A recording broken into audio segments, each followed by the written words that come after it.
Armed forces కు చెందిన ఒక సైనిక హెలికాప్టర్ మార్చి 21న పెర్షియన్ గల్ఫ్ సముద్ర జలాల్లో కుప్పకూలింది.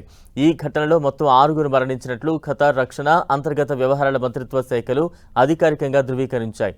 హెలికాప్టర్ రొటీన్ ట్రైనింగ్ మిషన్లో ఉండగా సాంకేతిక లోపం తలెత్తడం వల్ల ఈ ప్రమాదం జరిగిందని ప్రాథమిక దర్యాప్తులో తేలింది. ప్రమాద సమయంలో హెలికాప్టర్లో మొత్తం 7 ఉండగా ఇప్పటి వరకు 6 మృతదేహాలు కోస్ట్ గార్డ్, లేక్వియా భద్రతా దళాలు వెలికితీశాయి. గల్లంతైన మరో వ్యక్తి కోసం సెర్చ్ ఆపరేషన్ ముమ్మరంగా కొనసాగుతోంది. ఈ ప్రమాదంలో మరణించిన వారిలో కేవలం ఖతార్ సైనికులే కాకుండా టర్కీకి చెందిన వారు కూడా ఉన్నారు. వీరు హెలికాప్టర్ శిక్షణ కోసం బోర్డులో ఉన్నట్టు సమాచారం. ఈ ఘటనపై టర్కీ రక్షణ మంత్రిత్వ శాఖ కూడా సంతాపం వ్యక్తం చేస్తూ ప్రకటన విడుదల చేసింది. ప్రస్తుతం ఇరాన్, ఇజ్రాయెల్, అమెరికా మధ్య నడుస్తున్న తీవ్ర ఘర్షణల నేపథ్యంలో ఈ హెలికాప్టర్ కూల్చివేతకు గురై ఉండొచ్చని సోషల్ మీడియాలో పలు ఊహాగానాలు వెలువడగా, అయితే ఖతార్, టర్కీ ప్రభుత్వాలు ఈ వాదనలను ఖండించాయి. ఇది కేవలం ఒక ప్రమాదం మాత్రమేనని, ఎటువంటి శత్రువుల దాడులతో దీనికి సంబంధం లేదని స్పష్టం చేశాయి.